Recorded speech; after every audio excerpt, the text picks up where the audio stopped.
देखिए, बात अगर वॉइस का हो और अगर आप क्लास 12th में हो, तो इस बात को आप इग्नोर नहीं कर सकते हैं और वॉइस टॉपिक को आप हटा नहीं सकते हैं। क्योंकि क्लास 12th में वॉइस से बहुत सारा क्वेश्चन आता है। बहुत सारा क्वेश्चन कहने का मतलब ये नहीं हुआ कि 50-60 क्वेश्चन आता है।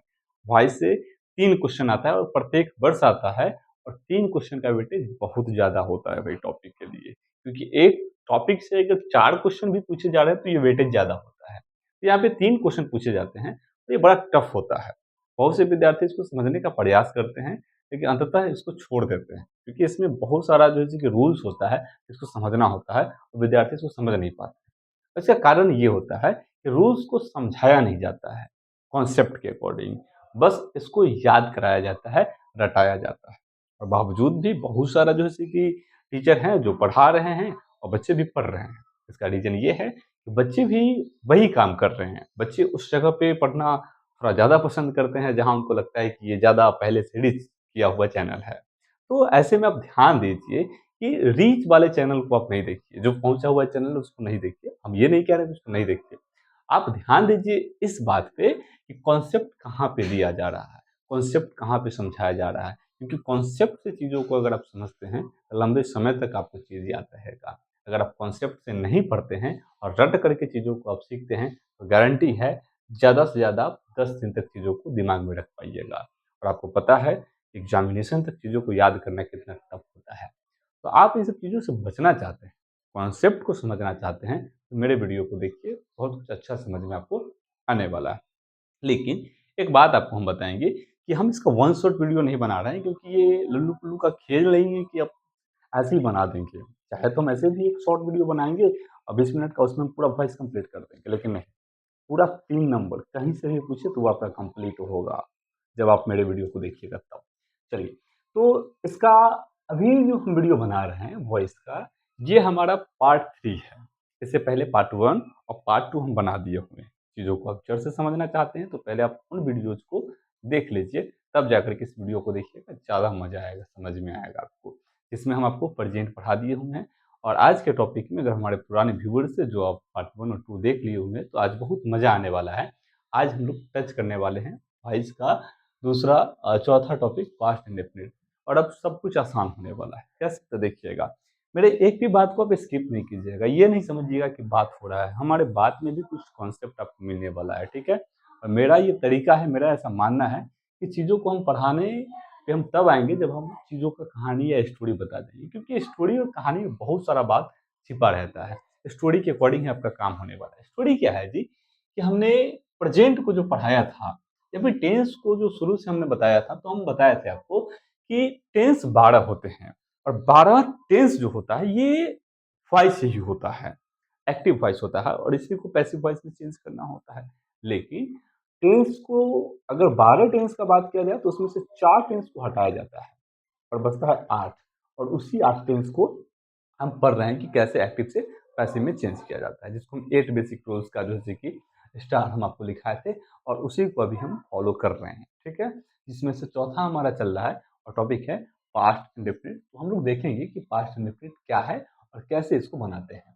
तो देखिए, टॉपिक कोई भी हो, अगर उसको पैसिव वॉइस में चेंज करना होता है, तो इतना तो फिक्स है, आपको पहले से पता होगा कि इस चीज़ों को फॉलो किया जाता है। With the help of this topics you can change anythings into passive voice. इस पाँचों टॉपिक की मदद से, इस पाँचों पॉइंट की मदद से आप किसी भी चीज़ों को बदल सकते हैं। इसीलिए भैया हम कहते हैं कि हम रटाते नहीं हैं, कॉन्सेप्ट समझाते हैं। आप पूरे टेंस को पढ़िएगा, इस पाँचों पॉइंट के अलावा कहीं पे कोई तीसरा छठा काम नहीं होता है। चलिए, जैसे कि देखते हैं यहाँ पे, हमारा पास्ट इंडेफिनिट लिखा गया है, मतलब पास्ट इंडेफिनिट का एक्टिव वॉइस है subject plus verb two plus object, ये हमारा एक्टिव वॉइस है। इसी पास्ट इंडेफिनिट को हमको चेंज करना है, बोले तो एक्टिव वॉइस से पैसिव वॉइस में। अब कैसे चेंज होगा, तो हम आपको शुरू से ही कह रहे हैं कि कुछ भी हो, इन चीज़ों को फॉलो ज़रूर करना है। अगर हम फॉलो करते हैं उन चीज़ों को, तो सबसे पहले क्या बोला गया है कि ऑब्जेक्ट को सब्जेक्ट बना दीजिए, मतलब ये जो ऑब्जेक्ट है इसको हम यहाँ ला देंगे। चलिए, उसके बाद दूसरा स्थान पे क्या कर देना है जी, तो दूसरा स्थान पे हमको छोड़ देना है खाली। हमने ये भी कर दिया, चलिए ठीक है, कर दिया। अब तीसरा पे क्या करना है जी, तो ऊपर जो वर्ब टू है इसको वर्ब थ्री में चेंज कर देना, हमने ये भी कर दिया। चलिए, चौथा स्थान पे क्या करना है जी, तो बाय लगा देना है। चलिए ये भी हम कर दिए। और पांचवा में क्या करना है, तो सब्जेक्ट को ऑब्जेक्ट बना देना है, मतलब इस सब्जेक्ट को यहाँ पे हम ला देंगे तो ये अपने आप ऑब्जेक्ट हो जाएगा। देखिए, तो हमने वही किया है जो यहाँ पे दिया गया था। अब निश्चिंत होकर के हम दूसरा स्थान पे फिल करेंगे कुछ भी। लेकिन दूसरा स्थान का कॉन्सेप्ट समझिए। दूसरा स्थान का कॉन्सेप्ट ये है, दूसरा स्थान पे वही चीज आएगा जो कंटीन्यूअस जैसा दिखेगा। क्योंकि पैसिव वॉइस का सिद्धांत होता है, इसका चिन्ह होता है, इसका आइडेंटिफिकेशन होता है, इसका लक्षण होता है, इसका सिम्टम्स होता है, इसका वर्चू होता है कि ये दूसरे स्थान पे हमेशा कंटीन्यूअस जैसे किसी वर्ड्स को लेकर के आता है। अब आप हमको बताइएगा यहाँ पे क्या कंटीन्यूअस का वर्ड आ सकता है? अब कहिएगा सर कंटीन्यूअस के वर्ड में एम होता है, इज होता है, आर होता है, वाज होता है, वर होता है ना? बी होता है, बीन होता है, बीइंग होता है, ये सब होता है। इसी सब में से आपको कोई ना कोई लेना होगा। एम इज आर तो आप ले ही नहीं सकते हैं। क्यों नहीं ले सकते? क्योंकि आपने पहले प्रेजेंट इंडेफिनिट में इसको दे दिया है। चलिए, अब आता है तो फिर क्या आएगा? सिंपल सी बात है, प्रेजेंट इंडेफिनिट को याद कीजिए। प्रेजेंट इंडेफिनिट और पास्ट इंडेफिनिट करीब करीब एक जैसा ही चीज है, क्योंकि प्रेजेंट इंडेफिनिट में इंडेफिनिट लगा था और ये पास्ट इंडेफिनिट में इंडेफिनिट लगा हुआ है। मतलब इंडेफिनिट दोनों है, फर्क इतना है कि वो प्रेजेंट का इंडेफिनिट था और ये पास्ट का इंडेफिनिट है। जरा ध्यान दीजिएगा कि प्रेजेंट इंडेफिनिट के दूसरे स्थान में हम पैसिव वॉइस बनाए थे तो क्या लाए थे? तो प्रेजेंट इंडेफिनिट के जस्ट नीचे क्या होता है? प्रेजेंट कंटिन्यूअस, उसी का हेल्पिंग वर्ब। ठीक उसी प्रकार से ये पास्ट इंडेफिनिट है और पास्ट इंडेफिनिट के जस्ट नीचे क्या होता है बगल में जो कंटिन्यूअस जैसा हो? पास्ट कंटिन्यूअस, बस वही चीज समझना है। पास्ट कंटिन्यूअस मतलब पास्ट कंटिन्यूअस का हेल्पिंग वर्ब यही चीज है, वाज या वर आएगा। एकदम सिंपल है, बस ऐसे ही बनेगा। ऑब्जेक्ट प्लस वाज या word plus verb three plus by plus subject बन के रेडी हो गया हमारा। जब हमारा ये पैसिव वॉइस का स्ट्रक्चर रेडी हो गया, इसको बनाना तो बहुत आसान है। सपोज करते हैं, एक एग्जांपल है, ही प्लेड क्रिकेट, ये एग्जांपल है, ठीक है। इसको पैसिव में चेंज करना है, कैसे बनेगा? तो प्लेड हमारा वर्ब है, ठीक है, इसमें कोई दिक्कत नहीं। क्रिकेट हमारा ऑब्जेक्ट है, इसमें भी कोई दिक्कत नहीं। ही हमारा सब्जेक्ट है। अगर हम इसको बनाएंगे, प्ले मतलब खेलना होता है, अंत में ना आया वर्ब है ये, ठीक है। अगर हम इसको बनाएंगे तो सबसे पहला पॉइंट कहता है ऑब्जेक्ट को सब्जेक्ट बनाएंगे, मतलब क्रिकेट को पहले ला दिए। चलिए, उसके बाद पॉइंट नंबर 2 कहता है कि दूसरा स्थान खाली छोड़ दिए, ठीक है, छोड़ दिया हमने। पॉइंट नंबर 3 कहता है कि ऊपर में जो भी वर्ब है उसको वर्ब 3 में चेंज कर दीजिए, तो प्ले का प्लेड हो जाएगा, कोई दिक्कत नहीं। फिर पॉइंट नंबर 4 कहता है कि बाय लगा दीजिए, लगा दिया, फिर सब्जेक्ट का ऑब्जेक्ट, मतलब ही का, आपको पता होगा ही का क्या होगा जी? जी, हिम होगा।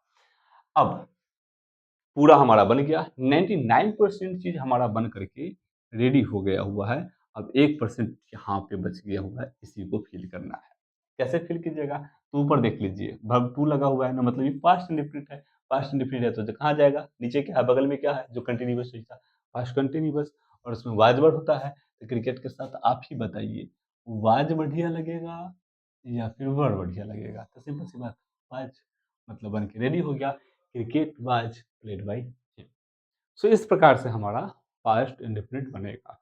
अब पास्ट इंडेफिनिट में जितना भी क्वेश्चन है, अब सबको बना के देखिए, एकदम आसानी से बनेगा, कोई दिक्कत नहीं होगा, कोई प्रॉब्लम नहीं होगा। कहीं से कोई टिप्स लेने की जरूरत नहीं, कहीं से कोई स्ट्रक्चर याद करने की जरूरत नहीं। हमको तो लग रहा है ये भी स्ट्रक्चर याद करने की जरूरत नहीं है। इस पांचों मंत्रों को आप याद कीजिए। इसके सिवा अगर छठा कहीं किसी चीज का काम आया तो फिर आप कहिए कि राजन सर आपने गलत पढ़ाया। ऐसा हो ही नहीं सकता है। हम आपको चीज पढ़ा रहे हैं, आप यकीनन आंख बंद करके चीजों को पढ़िए, है ना? चलिए, अब ये हमारा पास्ट इंडेफिनिट हो गया। अगर पास्ट इंडेफिनिट कंप्लीट हो गया तो अपना एक थंबनेल दीजिएगा कि जी सर हमारा पास्ट इंडेफिनिट कंप्लीट हुआ। चलिए आगे बढ़े जी, एक थंबनेल दे दीजिएगा कि जी सर कंप्लीट हो गया। अब हम आगे बढ़ते हैं, ध्यान दीजिएगा, पास्ट इंडेफिनिट कंप्लीट हो गया। अब आएंगे पास्ट कंटिन्यूअस पे। अगर आप सही में पास्ट इंडेफिनिट को कंप्लीट कर लिए होंगे तो एक ही एग्जांपल हम आपको कराए हैं, लेकिन आप कोई भी क्वेश्चन बनाइएगा बन जाएगा आपसे। आप जाइए और जो भी एक्सरसाइज है उसको बनाने का प्रयास कीजिए, ठीक है। चलिए, अब हमें पढ़ना है टॉपिक पास्ट कंटिन्यूअस। देखिएगा, पास्ट कंटिन्यूअस का अगर एक्टिव वॉइस का हम बात करें कि स्ट्रक्चर क्या होता है, तो स्ट्रक्चर होता है सब्जेक्ट प्लस वाज, आपको तो पहले से ही पता होगा, वाज या वर plus verb four plus object और प्लस में ये, ठीक है। पैसिव वॉइस में कैसे चेंज करेंगे? सिंपल है सर, आप अब बताइए नहीं, अब हम खुद बना लेंगे। क्या है? तो ऑब्जेक्ट को यहाँ ला देंगे, पहला काम। दूसरा काम खाली छोड़ देंगे। तीसरा पे वर्ब थ्री लगा देंगे। चौथा पे बाई लगा देंगे। पांचवा पे सब्जेक्ट लगा देंगे। बस यही चीज है, बस एकदम क्लियर।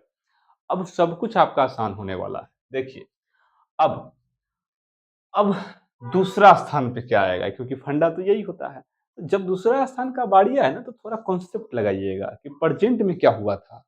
जैसे कि पास्ट एंड इंडेफिनिट में लगाना था, तो प्रेजेंट इंडेफिनिट को देखे थे, तो इसी पर पास्ट कंटिन्यूअस में दूसरा स्थान पे कुछ फिल करना है, तो प्रेजेंट कंटिन्यूअस को याद कीजिए। प्रेजेंट इंडेफिनिट के लिए क्या किए थे? प्रेजेंट कंटिन्यूअस में गए थे। अब पास्ट कंटिन्यूअस के लिए क्या किए थे? पास्ट कंटिन्यूअस से थोड़ा आगे चले गए थे। नहीं, प्रेजेंट कंटिन्यूअस से थोड़ा आगे चले गए थे प्रेजेंट कंटिन्यूअस में। जैसे कि एम इज आर था, तो am is are plus being आया था। तो यहाँ पे ऊपर में क्या है? Was verb. तो आप ही बताइए, अगर एम इज आर था ऊपर में दूसरा स्थान पे, तो am is are plus being आया था। तो यहाँ पे वाज वर्ड है, तो क्या आएगा? वाज या वर्ड प्लस बीइंग आएगा। गुड, वाज या वर्ड प्लस बीइंग आएगा। तो इस प्रकार से हमारा बन गया ऑब्जेक्ट प्लस वाज या word plus being plus verb three plus pi plus subject. इस हिसाब से अगर कोई भी एग्जाम्पल आप बनाइएगा होगा, तो आपसे बहुत आसानी से बनेगा। जैसे कि शी वाज प्लेइंग बैडमिंटन, इसको देखा जाए हुआ। देखिए, शी वाज प्लेइंग बैडमिंटन, इसको अगर हम पैसिव वॉइस में चेंज करते हैं तो क्या बनेगा? देखिए, प्लेइंग हमारा वर्ब है, बैडमिंटन ऑब्जेक्ट है, और सी हमारा सब्जेक्ट है। ऑब्जेक्ट को पहले लाएंगे तो बैडमिंटन हमारा पहले आ गया, कोई दिक्कत नहीं। दूसरा स्थान हमारा खाली हो गया। तीसरा पे वर्ब थ्री, प्लेइंग का वर्ब थ्री क्या होता है जी? प्लेड, हमने लिख दिया। उसके बाद बाई, और फिर सब्जेक्ट का ऑब्जेक्ट मतलब सी का और हो जाएगा। अब देखा जाए, ये जो वाजवर है, इस वाजवर के बदले में क्या आएगा? तो आपको पता है ना, एमिजार के बदले में एमिजार प्लस बिंग आ रहा था, तो वाजवर के बदले में क्या आएगा? वाजवर प्लस बिंग। बैडमिंटन के साथ क्या लगेगा? वाज, तो वाज बिंग हो जाएगा। तो इस प्रकार से आपको बनाना है, रटना नहीं है। और ऐसे अगर समझ में आएगा तो जीवन में कभी नहीं भूलिएगा, क्योंकि प्रेजेंट इंडेफिनिट से कनेक्टेड है पास्ट इंडेफिनिट, और प्रेजेंट कंटिन्यूअस से कनेक्टेड है पास्ट कंटिन्यूअस। अगर आपने प्रेजेंट को समझ लिया है तो गारंटी है कि पास्ट में कोई दिक्कत नहीं हो रहा होगा। चलिए, अब आते हैं छठा। छठा टॉपिक क्या है हमारा? इस पे आप जितना क्वेश्चन होगा बना लीजिए, एक भी क्वेश्चन आपसे नहीं छूटने वाला है। हमने एग्जाम्पल एक कराया है, लेकिन आप 100 बना सकते हैं। चलिए, अब आता है पास्ट परफेक्ट। ये कैसे बनेगा? देखिएगा, पास्ट परफेक्ट कैसे बनेगा, तो आपको फंडा पता ही है। अगर प्रेजेंट परफेक्ट आपको समझ में आया है, तो पास्ट परफेक्ट को समझने से आपको कोई रोक नहीं सकता है। Subject plus had plus verb three plus object, ये हमारा पास्ट इंडेफिनिट है। एक्टिव वॉइस में, अगर पैसिव वॉइस में इसको हम चेंज करेंगे तो क्या बनेगा? ऑब्जेक्ट पहले आ जाएगा। चलिए, दूसरा स्थान खाली, चलिए ठीक है। तीसरा पे वर्ब थ्री लगा देंगे, कोई दिक्कत नहीं। चौथा पे बाई लगा देंगे, कोई दिक्कत नहीं। पांचवा पे सब्जेक्ट लगा देंगे, ठीक है, कोई दिक्कत नहीं। दूसरा स्थान पे क्या करेंगे? तो इसके लिए हमको याद करना होगा प्रेजेंट परफेक्ट। प्रेजेंट परफेक्ट में क्या हुआ था? हैवेज था, हैवेज के बदले में हैवेज बीन आया था। यहाँ पे हैड है, तो यहाँ पे क्या आएगा जी? हैड प्लस बीन आ जाएगा। एकदम सिंपल है, जितना आपको सिंपल लग रहा है ना, उतना ही सिंपल है ये, ठीक है। लेकिन अगर आप कहीं और पढ़ते तो बहुत सारा स्ट्रक्चर याद करते, तब आपको ये चीज, यही सेम चीज बहुत ज्यादा भारी लगता है। लेकिन बच्चों को भी वही पसंद है, दो चार शायरी मार दिए, बच्चा को गदगद हो जाता है मन कि हाँ, हमारे सर जी शायरी मार रहे हैं, हमारे सर जी बेस्ट है। अरे भाई, शायर शायरी कहता है, टीचर टीचर होता है, टीचर का काम होता है पढ़ाना। शायर का काम होता है शायरी करना, नर्तकी का काम होता है डांस करना। तो सबका अपना अपना एक प्रोफेशन है, और आप उसी चीज़ के लिए उस चीज़ को देखिए। डांसर से आप कभी भी उम्मीद नहीं कर सकते हैं कि वो अच्छा पढ़ा सकता है। ठीक उसी प्रकार से आपको ये उम्मीद नहीं करना चाहिए किसी शिक्षक से कि वो अच्छा डांस कर सकता है। तो क्लास अपने जगह पे है, चीज़ अपने जगह पे है, आप चीज़ों को पसंद कीजिए, ना कि दूसरे चीज़ों से आप किसी को जज कीजिए कि वो काम अच्छा कर रहा है, तो सही में वो पढ़ाता भी वही बेहतर होगा, ऐसा नहीं है। हर चीज़ का अपना एक अलग मिलाप होता है। सचिन तेंदुलकर बहुत अच्छा क्रिकेट खेलते हैं, इसका मतलब ये थोड़ी ना हुआ कि उनसे आप गाना गवा लीजिएगा, गाना भी अच्छा गा देंगे। कलाकारी एक वरदान होता है जो ऊपर वालों के द्वारा दिया गया होता है। अगर आप अच्छा गायकर हैं तो गाना गाइए, ये जगह आपके लिए नहीं है शायद, ठीक है? हाँ, अगर ये जगह आपके लिए है, हो सकता है कि आपके अंदर 2 क्वालिटी है, तो आप केवल पढ़ाने का काम कीजिए और गाने का काम कहीं और कीजिए। तो ये सारा कुछ है, बहुत बातें हैं, बात करेंगे तो बहुत ज़्यादा है और सबसे बड़ी बात है कि स्टूडेंट को जो है कि जज करना चाहिए। ये टीचर का गलती नहीं है, चाहे किसी का गलती नहीं है, किसी के अंदर अगर 2 क्वालिटी हो ही गया तो क्या दिक्कत है? 2 क्वालिटी, अब दोनों क्वालिटी को बिखेर रहा है वो। लेकिन आपको किसी और क्वालिटी के कारण ये नहीं समझना है कि दूसरे चीज़ में भी ये बेहतर होंगे। हाँ, इस बात को आप समझिए कि कोई अच्छा गा रहे हैं तो इसका मतलब ये थोड़ी हुआ कि वो जितना अच्छा गा रहे हैं उतना अच्छा वो पढ़ा भी देंगे। समझिए चीज़ों को, अब डायरेक्ट चीज़ों को जैसे कि ऊपर फेंकने का कोशिश ना करें। हर लोगों में हर तरीके का क्वालिटी होता है और हर क्वालिटी में अलग-अलग जैसे कि थोड़ा लेवल होता है। किसी चीज़ का क्वालिटी ऊपर हो सकता है, किसी चीज़ का कम हो सकता है। इस चीज़ों को समझिए और ब्लाइंडली किसी काम को करने का प्रयास ना कीजिए। खैर, तो ऑब्जेक्ट आ गया, हैड प्लस बीन आ गया plus verb 3 plus by plus subject आ गया। इसको अगर हम बनाएँगे तो कैसे बनेगा? एक क्वेश्चन हम बनाने का प्रयास कर रहे हैं, ज़रा आप देखिएगा। एक क्वेश्चन है, देखिएगा क्वेश्चन है, क्या है क्वेश्चन? क्वेश्चन है दे हैड बीटन मी, उसने मुझे पीटा था। हाँ, दे हैड बीटन मी, ये क्वेश्चन है, इसको बनाना है। कैसे बनाएंगे? तो देखिए, बीटन था हमारा हो गया वर्ब, मी हो गया ऑब्जेक्ट और दे हो गया सब्जेक्ट। मी को हम पहले लाएंगे, आई बन जाएगा, दूसरा स्थान खाली छोड़ देंगे, तीसरा पे वर्ब 3 करेंगे, बीटन का बीटन ही होगा, उसके बाद बाई लाएंगे और दे का देम हो जाएगा। अब ये हैड जो है, इस हैड के बदले में क्या करेंगे? तो हैवेज रहता है तो हैवेज प्लस बी, हैड है तो had plus be, had plus be. Been के बारे में एक चीज हमेशा ख्याल रखिएगा कि ये बीन हमेशा वर्ब से पहले आता है, चाहे वो वर्ब किसी भी फॉर्म में हो, ठीक है? इस चीज का आप ख्याल रखिएगा कि वर्ब से ये पहले आता है, चाहे वो किसी भी फॉर्म में हो। चलिए, ये चीज हो गया। और क्या? और ये कि ये जो दे है, यहाँ पे देम आया है, ये सब कुछ सही है, लेकिन फिर भी ये सही होकर भी ये आंसर हमारा गलत है। हालाँकि आप अभी ये मत मानिए कि ये गलत है। अभी के लिए सही है, आगे चल के हम आपको बताएँगे कि ये क्वेश्चन का आंसर हमने गलत लिखा है, हम खुद गलत लिखे हैं इसका आंसर, ठीक है? इस चीज़ को हम ये कह रहे हैं और बाद में इसको हम सही करने का प्रयास करेंगे।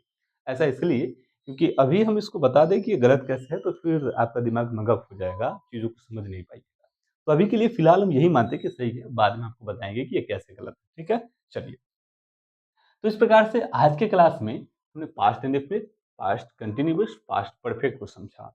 और एक चीज़ आपको पता होना चाहिए कि हर चीज़ का हर टेंस में परफेक्ट कंटीन्यूअस होता है। जैसे प्रेजेंट में प्रेजेंट परफेक्ट कंटीन्यूअस होता है, ठीक उसी प्रकार से पास्ट में पास्ट परफेक्ट कंटीन्यूअस होता है। और परफेक्ट कंटीन्यूअस का कोई रूल नहीं होता है। तो यहाँ पे आप एक पास्ट परफेक्ट कंटीन्यूअस लिखना, पास्ट परफेक्ट कंटीन्यूअस, और लिखना यहाँ पे इसका एक्टिव वॉइस का स्ट्रक्चर। क्या एक्टिव वॉइस का स्ट्रक्चर? Subject plus had plus been plus verb 4 plus object plus extension plus since या फोर प्लस टाइम। और नीचे में आपने लिखना है आपको नॉट पॉसिबल। क्यों पॉसिबल नहीं है, वो हमको बताएंगे लास्ट में जब वॉइस खत्म होगा तो। अभी बस आपको ये समझना है कि प्रेजेंट परफेक्ट कंटिन्यूअस का पैसिव नहीं होता है और पास्ट परफेक्ट कंटिन्यूअस का भी पॉसिव नहीं होता है। जब हमारा पूरा कंप्लीट हो गया तो यहाँ से आपको क्या समझ में आया कि सर हमको कुछ याद नहीं करना, ये याद है हमारा काम हो रहा है, बस वही चीज़ है। इस पांचों को आप याद रखिए और मुझे लगता है इसको याद भी नहीं करना पड़ा होगा, इसलिए हम इतना सारा क्वेश्चन बना दिए, इतना बार हम इसको बोल दिए हैं कि आपको याद हो गया होगा। तो फिर याद क्या करना है? कि दूसरा स्थान पे क्या आएगा, बस यही याद करना है, इहो याद नहीं करना है। खाली उसमें कुछ ऐसा वर्ड लाना है जो कंटीन्यूअस जैसा हो और वो तो सिंपल है। प्रेजेंट इंडेफिनिट है तो प्रेजेंट कंटीन्यूअस वाला आ जाएगा, प्रेजेंट कंटीन्यूअस है तो और थोड़ा कंटीन्यूअस बीइंग लग जाएगा, बीन लग जाएगा। समझ में आ रहा है ना बात? तो इस प्रकार से अगर हम बात करें कि इसी 1% को याद करना है तो काहे हम सबको याद करेंगे?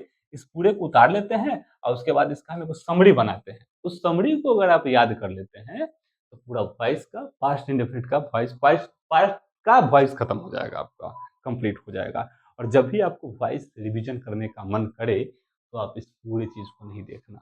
हम एक समरी लिखा रहे हैं, बस उस समरी को याद कर लेना है। चलिए, वीडियो को थोड़ा पॉज़ कीजिएगा, हम बता चलिए, तो अब हम समरी को देखेंगे। कहने का मतलब ये हुआ कि बस हमको पूरा सब कुछ पता ही है, सिर्फ़ दूसरा स्थान पे ही कुछ चेंज हो रहा है, तो बस उसी को हम देख लेते हैं, काहे सबको देखें? तो दूसरा स्थान पे क्या होगा? अगर दूसरा स्थान पे एक्टिव में वर्ब टू होगा, तो आप ऐसे में क्या कीजिएगा? वाज या वर लगा दीजिएगा। अगर बात हम करें पास्ट कंटिन्यूअस का, तो इसमें अगर वाज वर होगा, तो क्या कीजिएगा आप? तो वाज वर के बदले में वाज या वर रहने दीजिएगा, प्लस में बिन लगा दीजिएगा। तीसरा है हमारा पास्ट परफेक्ट।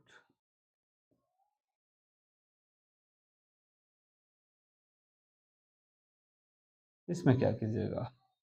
तो इसमें अगर रहेगा हैड,